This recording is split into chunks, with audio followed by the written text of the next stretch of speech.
Carol. Thank you, Phil. The state is billions of dollars in debt, and the deficit continues reportedly to mount. Less than 2 months on the job, Governor Pat Quinn is expected to announce a proposal that would raise the state's personal income tax from 3% to 4.5%. He says the move would be the least bad option. But what does it mean for Illinois, and will it fix the state's financial woes?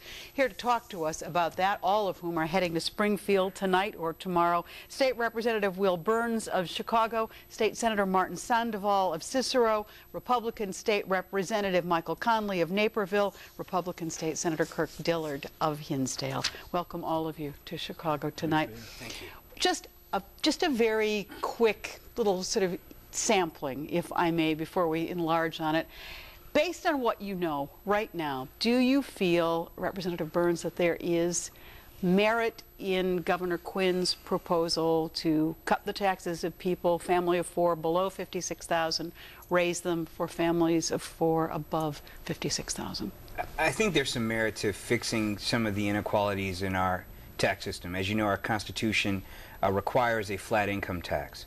And so as a consequence, low and moderate income people pay a higher percentage of their income on taxes than the wealthiest folks in the state. So merit, yes. There's some merit in that, but it has to be part of a bigger conversation about how we fix Illinois. And we'll get there in a second. We'll get there, I promise. Senator Sandoval, is there merit?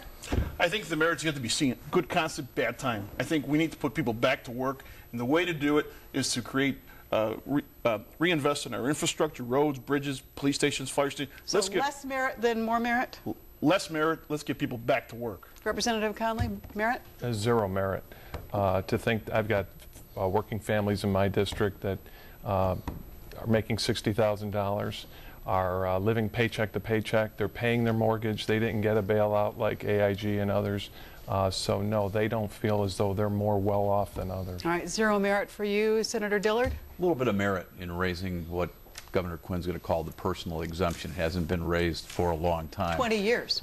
But clearly without reform, renewal, cleaning up corruption, I don't think a 50% income tax increase is going to fly.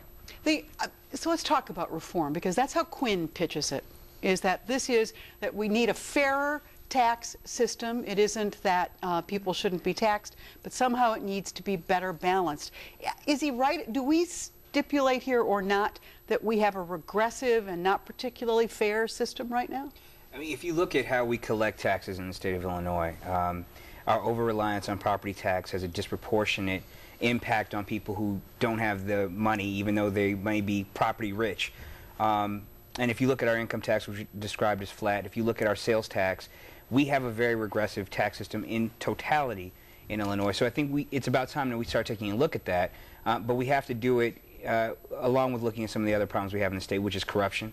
You look at a survey that was done by the Illinois Campaign for Political Reform, and corruption was the most important issue to Illinois. It's not the economy, but corruption. So you're saying if we're going to do one thing, we have to do other things with it? We have to do other things with it. Senator Sandoval, do you agree that we have a regressive, unfair tax system or not? It is an unfair tax system. What more unfair is our spending practices in Illinois.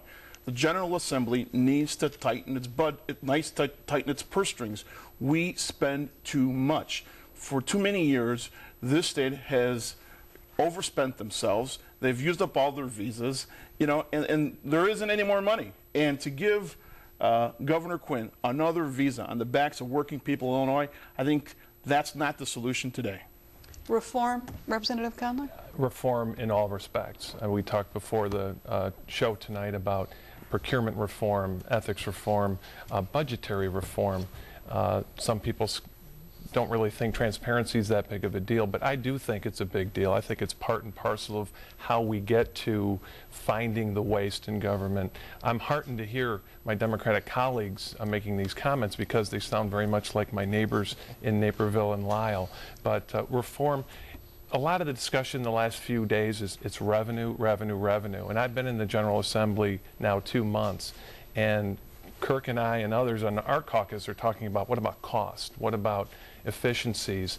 And total reform, yes, but it also comes with budgetary and spending reform as well. Senator Dillard? There certainly needs to be reform on a lot of fronts. Do you think we have an unfair tax system? We do have an unfair tax system. I mean, clearly, I think the personal exemption needs to be taken up.